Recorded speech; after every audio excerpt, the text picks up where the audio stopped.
میری بیوی کو آج تک کسی مرد نے نہ دیکھا تھا۔ شاید یہی پاکیزگی تھی کہ وہ بہت خوبصورت تھی۔ میں جب کمرے میں آتا وہ عبادت میں ہی مشغول ہوتی تھی۔ میں بہت خوش ہوتا کہ اللہ نے مجھے کتنی نیک بیوی دی ہے۔ جب تک وہ نماز پڑھتی رہتی میں اپنی بوڑھی ماں کے پاس بیٹھ جاتا جو کئی سالوں سے فالے زدہ تھی، لیکن مجھے اس وقت بہت حیرت ہوتی جب ماں مجھے اشاروں سے کہتی کہ بیوی کو طلاق دے دے۔ یوں میں اماں سے ناراض ہو جاتا کہ اتنی خدمت والی بہو تو ملی ہے، آپ کو پھر بھی نہیں پسند۔ ایک دن میں آفس سے جلدی گھر آیا تو دیکھا بیوی پھر سے نماز پڑھ رہی تھی۔ میں اسے سرپرائز دینے اس کے پیچھے ہی کھڑا ہو گیا۔ جو ہی اس نے سلام پھیرا تو میرے ہوش فنا ہو گئے، کیونکہ وہ تو میری طبیعت کچھ ناساز تھی، اس لیے آج میں اپنی کرانے کی دکان جلدی بند کر کے گھر آ گیا تھا۔ اب تو میری شادی بھی ہو چکی تھی اور میری خوش قسمتی یہ تھی کہ مجھے نمرہ جیسی اچھی بیوی ملی تھی۔ میں خوشی خوشی گھر لوٹا تھا اور اپنے کمرے میں جا کر لیٹ گیا۔ نمرہ نماز پڑھنے میں مشغول تھی۔ اس کو اللہ کی عبادت کرتے ہوئے دیکھ کر میرا دل باغ باغ ہو گیا تھا۔ میں بولا، نمرہ میری طبیعت خراب ہے، نماز پڑھ کے مجھے ایک کپ چائے بنا دینا۔ مجھے ایسا کہہ کر بہت خوشی ہوئی تھی، کیونکہ پچھلے 2 سالوں سے میں اپنا ہر چھوٹا بڑا کام خود ہی کیا کرتا تھا۔ کیونکہ امی کو فالج کا اٹیک ہو چکا تھا، وہ بیچاری تو بس بستر تک محدود رہ گئی تھی۔ میری طبیعت خراب ہوتی تب بھی مجھے ہی کام کرنا پڑتا، جبکہ امی کے لیے میں نے ایک نرس گھر میں رکھی ہوئی تھی جسے معقول تنخواہ دیتا۔ میری آنکھیں بہت بوجھل ہو چکی تھی۔ میں ایسے ہی لیٹا لیٹا سو گیا۔ رات کے تقریباً 2 بجے میری آنکھ کھلی۔ بھوک اور پیاس کی شدت سے میں نڈھال ہو چکا تھا۔ میں جلدی سے اٹھ بیٹھا تو دیکھا کمرے میں زیرو پاور کا بلب جل رہا تھا اور میری بیوی محو عبادت ہے۔ اس پر ایک نظر ڈال کر میں کمرے سے باہر آ گیا۔ میں نے خود ہی فریج سے کھانا نکالا اور گرم کرنے لگا۔ دل میں ایک عجیب سا گلہ آ گیا تھا، کیا ہوا جو نمرہ میرے لیے چائے بنا دیتی۔ میں نے اسے کہا بھی تھا کہ میری طبیعت خراب ہے، مگر اس کو میری ذرا بھی پرواہ نہیں ہوتی۔ میں کھانا کھاتے ہوئے نمرہ کے بارے میں سوچنے لگا تھا۔ میری اور نمرہ کی شادی کو 1 ہفتہ ہو چکا تھا۔ اس 1 ہفتے میں اس نے مجھے خود سے بات کرنے کا موقع بھی نہیں دیا۔ وہ ہر وقت عبادت میں مشغول رہتی۔ مجھے لگنے لگا کہ شاید وہ اس شادی سے خوش نہیں ہے۔ کھانا کھا کر میرا دھیان امی کی طرف گیا، کیونکہ ان کے کمرے سے ہائے ہائے کی صدا آ رہی تھی۔ میں جلدی سے ان کے پاس جا کر بیٹھ گیا اور امی سے بات چیت کرنے کی کوشش کرنے لگا۔ انہوں نے اپنی ٹانگ کی طرف اشارہ کیا، اس میں درد تھا۔ میں وہ ٹانگ دبانے لگا۔ میں بہانے بہانے سے امی سے پوچھنے لگا، امی نمرہ کیسی ہے؟ میری شادی کو ابھی کچھ ہی دن ہوئے تھے، اس لیے میں چاہتا تھا کہ امی سے ان کی پسند کے بارے میں پوچھ لوں۔ امی نے نمرہ کا نام سنتے ہی ناگواری سے منہ پھیر لیا تھا۔ میں ان کے اس اظہار کو سمجھ نہیں پایا۔ میں نے اپنا سوال دہرایا اور بولا، امی نمرہ اچھی ہے نا؟ آپ کا خیال تو رکھتی ہے نا؟ امی نے دائیں بائیں نفی میں سر ہلا دیا۔ مجھے امی کے اس رویے نے تشویش میں ڈال دیا تھا۔ کیا نمرہ میرے ساتھ ساتھ امی کو بھی نظر انداز کر رہی تھی؟ اس سے پہلے کہ میں امی سے کچھ اور پوچھتا تب ہی نمرہ امی کے کمرے میں داخل ہو گئی۔ وہ مجھے دیکھ کر مسکرانے لگی اور بولی، آج آپ جلدی اٹھ گئے؟ میں نے سر ہلا دیا اور بولا، تم اس وقت یہاں کیا کر رہی ہو؟ وہ بولی، اس وقت موسم ذرا ٹھنڈا ہو جاتا ہے تو میں اپنے نوافل سے فراغت پا کر امی کی ٹانگیں دبا دیتی ہوں، ان کے جسم کو کمبل سے ڈھک جایا کرتی ہوں۔ میں مسکرا دیا۔ میں سمجھا امی کو نمرہ پر کس بات کا غصہ تھا۔ شاید اسے آج ان کے پاس آنے میں دیر ہو گئی تھی۔ مجھے نیند نہیں آ رہی تھی، اس لیے میں اٹھ کر اپنے کمرے میں چلا گیا۔ صبح میری آنکھ کھلی تب بھی نمرہ کمرے میں نہیں تھی۔ میں نہا دھو کر کام پر جانے کے لیے تیار ہو گیا اور باہر آ گیا۔ نمرہ ناشتہ بنا چکی تھی اور وہ بڑی محبت سے میری امی کے پاس بیٹھی ان کے منہ میں دلیا ڈال رہی تھی۔ میں سوچنے لگا کہ اگر امی کی اپنی بیٹی ہوتی تب بھی وہ ان کا اس طرح خیال نہ رکھ پاتی۔ میں بغور نمرہ کے چہرے کا جائزہ لے رہا تھا۔ اس کے چہرے پر محبت ہی محبت نظر آ رہی تھی۔ جب وہ امی کو کھانا کھلا چکی تو میرے پاس آ کر بیٹھ گئی۔ میں اس کے اندر کے حالات جاننے کے لیے بولا، نمرہ تم بھی کہتی ہوگی کہ شوہر کے ساتھ ساتھ اس کی بیمار ماں کو بھی سنبھالنا پڑتا ہے۔ نمرہ ایک دم سے بولی، اللہ نہ کرے اسد کہ میں کبھی ماں کے بارے میں ایسی بات سوچوں۔ آپ جانتے ہیں نا، حقوق اللہ کے ساتھ ساتھ حقوق العباد بھی بہت اہم ہیں۔ حقوق العباد کی تو معافی بھی نہیں ہے۔ پھر آپ کی والدہ میرے لیے نیکیاں کمانے کا ایک ذریعہ ہے۔ موت کے بعد تو ایک ایک نیکی کی ضرورت ہوتی ہے۔ جب میں امی کی طرف دیکھتی ہوں تو مجھے وہ نیکیوں کا ٹھاٹھے مارتا سمندر نظر آتی ہیں جس سے جتنا چاہے فیض حاصل کر سکتی ہوں۔ نمرا کی باتیں سن کر میری آنکھوں میں آنسو آ گئے تھے۔ اس طرح تو کبھی میں نے بھی نہیں سوچا تھا، حالانکہ وہ میری ماں تھی، ان کی خدمت مجھ پر فرض تھی۔ خیر، اس دن کے بعد میں امی کی طرف سے بے فکر ہو گیا تھا۔ فکر تھی تو بس مجھے نمرا کی تھی۔ میں چاہتا تھا کہ نمرا بس میری ہو جائے۔ یوں تو وہ میری بیوی تھی، مگر میں چاہتا تھا کہ جب میں گھر میں قدم رکھوں تو وہ سب کچھ چھوڑ چھاڑ کر میری طرف متوجہ ہو جایا کرے۔ میں اس سے یہ بات اپنے منہ سے کہنے سے ڈرتا تھا، کیونکہ میں جب بھی گھر آتا وہ عبادت میں مشغول ہوتی تھی۔ پھر میں اس سے کس منہ سے کہتا کہ نمرا تم میرے آنے پر عبادت چھوڑ دیا کرو۔ اتنی ہمت بہرحال مجھ میں نہیں تھی، لیکن میں اندر ہی اندر سے سخت الجھن کا شکار تھا کہ بھلا یہ کیسی شادی ہوئی؟ بیوی تو خوبصورت ہے، ابھی تک میں نے غور سے نہیں دیکھی تھی۔ ان حالات نے مجھے چڑچڑا بنا دیا تھا۔ میں کام سے واپس آیا، مجھے بہت بھوک لگی تھی۔ میں بولا نمرا کھانا لے آؤ۔ وہ میری طرف دیکھ کر بے حد ڈر گئی تھی۔ میں بولا میں نے کچھ کہا ہے؟ کھانا مانگا ہے تم سے، یا پھر کھانا بھی میں خود ہی لے لوں؟ وہ بولی دراصل اسد، میں نے ابھی کھانا نہیں بنایا، آج میں چاہتی تھی کہ قرآن پاک ختم کر کے ہی اٹھوں۔ وہ 2 سپارے رہ گئے تھے، وہ پڑھتے پڑھتے وقت کا پتہ نہیں چلا، مگر الحمدللہ میں نے قرآن پاک ختم کر لیا ہے۔ میں بولا شاید تم بھول رہی ہو کہ میں تمہارا شوہر ہوں، میری خدمت کرنا اور میری دلجوئی کرنا بھی تم پر فرض ہے۔ لوگ شادی کرتے ہیں تاکہ ان کی زندگیوں میں سکھ آ جائے، خوشی آ جائے، مگر میں تم سے شادی کر کے پھنس گیا ہوں۔ تم نے ایک دن مجھے سکون نہیں دیا، کبھی میرے پاس بیٹھ کر میرا حال چال دریافت نہیں کیا یا کچھ نہیں کیا۔ اسد، آپ کیسے ہیں؟ تمہیں فکر ہوتی ہے؟ تم بس نماز قرآن کی، اگر تمہیں عبادتوں کا اتنا ہی شوق تھا تو شادی کیوں کی؟ گھر کے کونے میں پڑی باتیں کرتی رہتی نا۔ نہ چاہتے ہوئے بھی میں غصے اور جھنجھلاہٹ میں میرے منہ سے یہ الفاظ نکل گئے تھے۔ نمرا میری باتیں سن کر رونے لگی، تب مجھے اپنے لہجے کی سختی کا اندازہ ہوا تھا۔ وہ روتے ہوئے بولی اسد، دراصل عبادتوں کا سہارا لے کر خود کو آپ سے دور رکھنے کی کوشش کرتی ہوں، مجھے ڈر ہے کہ کہیں آپ میرے قریب نہ آ جائیں۔ نمرا کی بات سن کر میں دنگ رہ گیا تھا۔ میں بولا نمرا تم مجھ سے دور کیوں رہنا چاہتی ہو؟ وہ آگے بڑھی، اس نے مجھے اپنے ہاتھ پر ایک نشان دکھایا، وہ سیاہ نشان تھا۔ نمرا بولی میرا یہ نشان ایک بزرگ نے دیکھا تھا، وہ بولا اس لڑکی کی شادی جس شخص سے ہوگی وہ 7 دنوں کے اندر مر جائے گا۔ امی یہ بات سن کر بہت پریشان ہوئی تھی، وہ بزرگ کے قدموں میں جا گری اور بولی اللہ کے واسطے اس مسئلے کا کوئی حل نکالیں، اس مصیبت کا کوئی توڑ کر دیں، میں نہیں چاہتی کہ میری بیٹی ساری زندگی میری دہلیز پر بیٹھی رہے۔ تب بزرگ نے کہا کہ جب اس بچی کی شادی کرو تو اس کو نصیحت کرنا کہ یہ 40 روز تک اپنے شوہر سے دور رہے اور دن رات عبادتوں میں مشغول رہے۔ جس قدر یہ عبادت کرے گی اتنے جلدی اس لڑکی کے سر سے نحوست ٹلے گی۔ بس میں آپ کو یہ بات بتانے سے ڈرتی تھی کہ کہیں آپ مجھے منحوس سمجھ کر طلاق نہ دے دیں۔ میں نمرا کی معصومیت پر ہنس دیا تھا، بولا نمرا میں ان باتوں پر یقین نہیں رکھتا، زندگی اور موت تو اللہ کے ہاتھ میں ہے، تم بلا وجہ مجھ سے اتنے دن دور رہی۔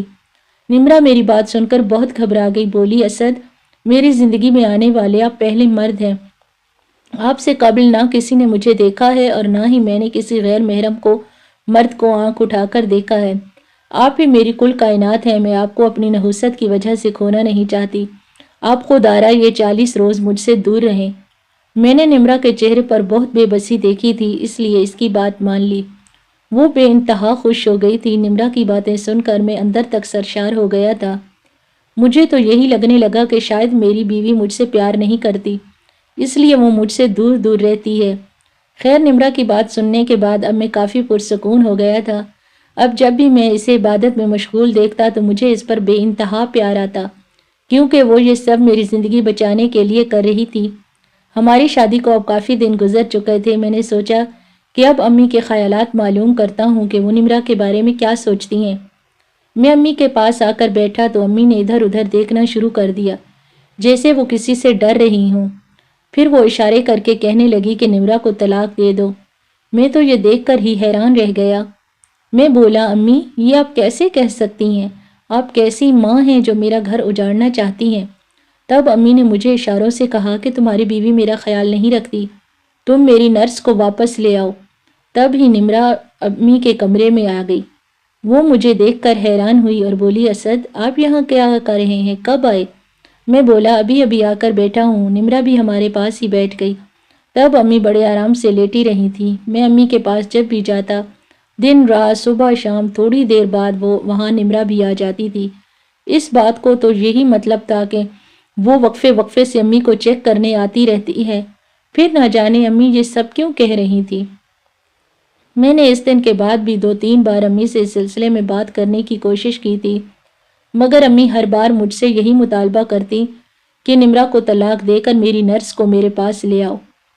اب مجھے امی پر غصہ آنے لگا تھا۔ وہ اپنے مطلب کی خاطر چاہتی تھی کہ ان کی بیٹی کا گھر اجڑتا ہے تو بیٹے کا گھر اجڑتا ہے تو اجڑ جائے، مگر ان کے آرام کے لیے نرس ان کے پاس آ جائے۔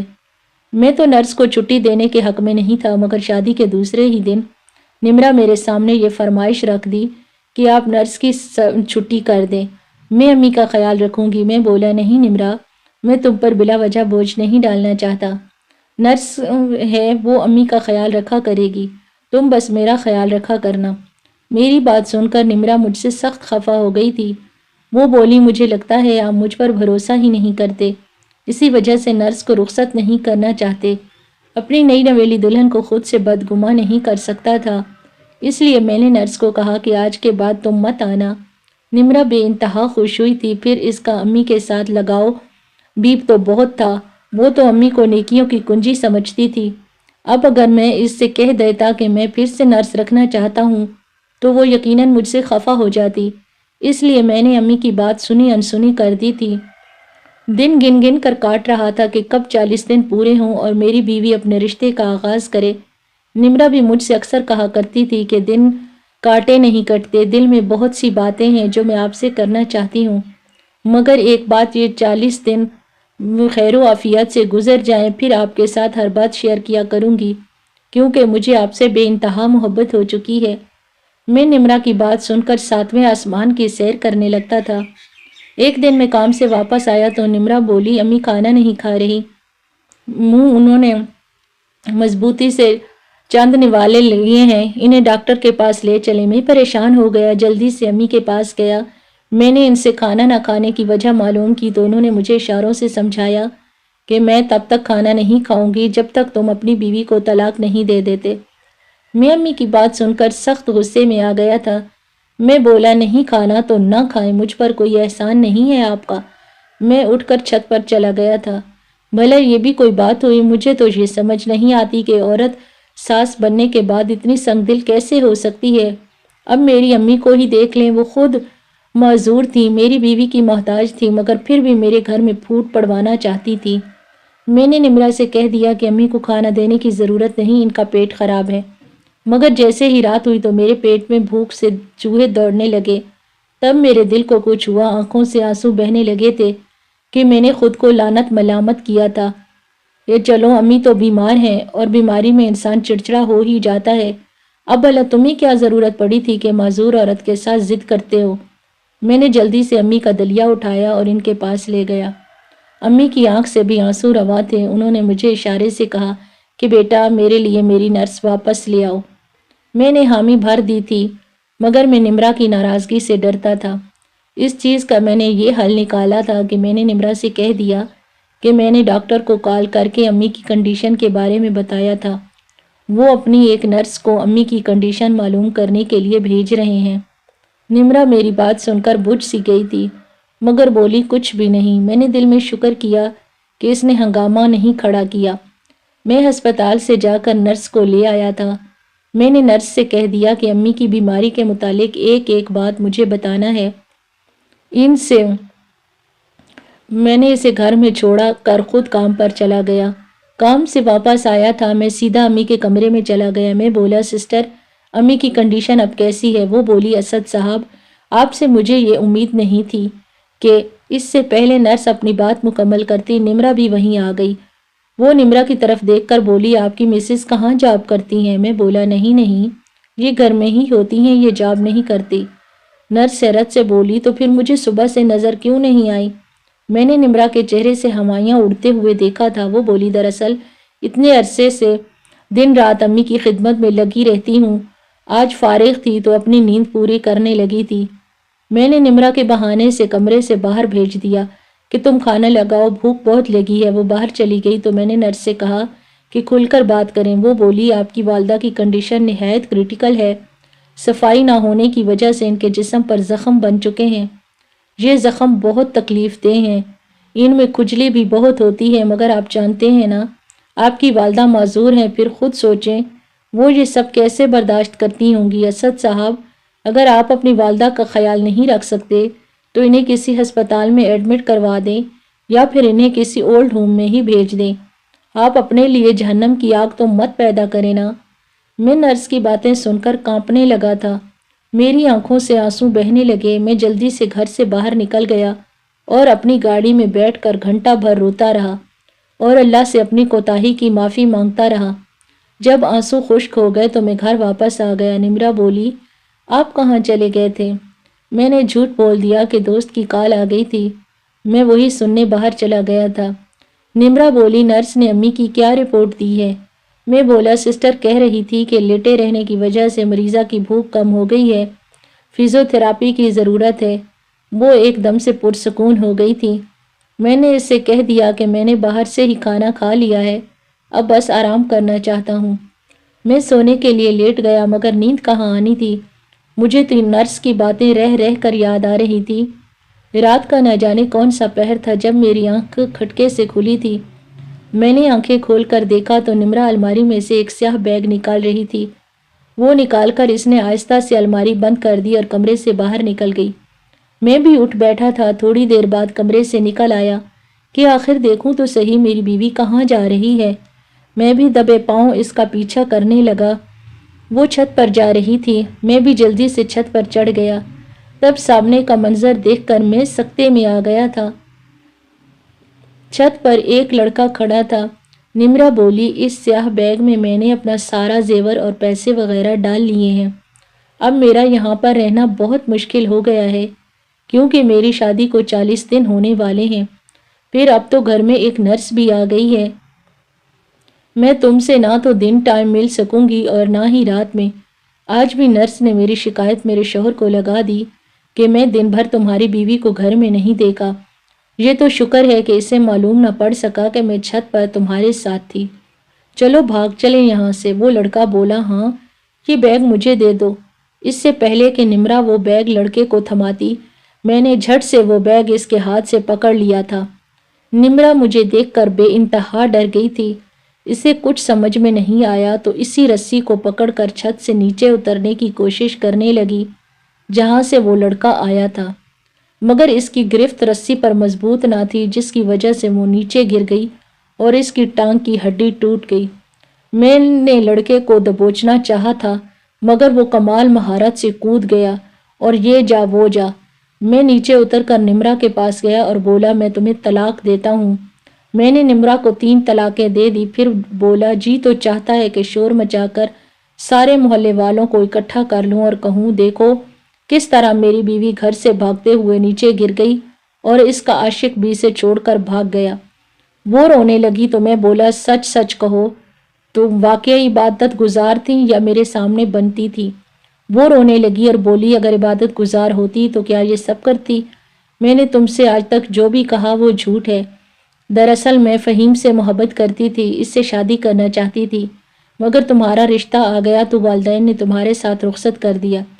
فہیم نے مجھ سے کہہ دیا تھا کہ میں تم سے دور رہوں، اگر تم نے مجھے ہاتھ بھی لگانے کی کوشش کی تو وہ خود کو جان سے مار ڈالے گا، اس لیے میں نے تم سے دور رہنے کے لیے کبھی عبادت کا ڈھونگ رچایا تو کبھی نحوست کا، کیونکہ مجھے علم ہے کہ ہم مسلمانوں کو عبادت کے نام پر بیوقوف بنانا بہت آسان ہے۔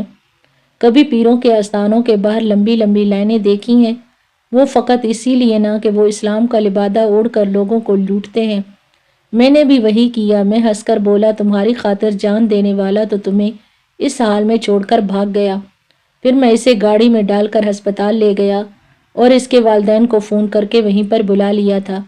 میں بولا نمرا آج کے بعد کسی کو اللہ کے نام پر بے وقوف بنانے کی کوشش مت کرنا، کیونکہ اللہ ہی ہے جس نے تمہارے عیبوں پر پردہ ڈال رکھا ہے۔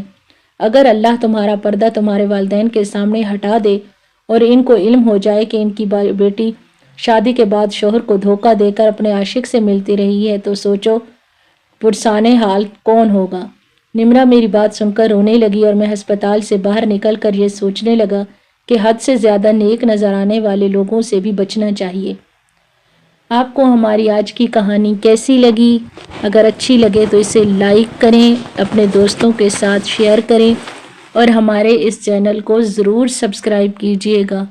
ملتے ہیں ایک اور سبق آموز کہانی کے ساتھ۔ اللہ حافظ۔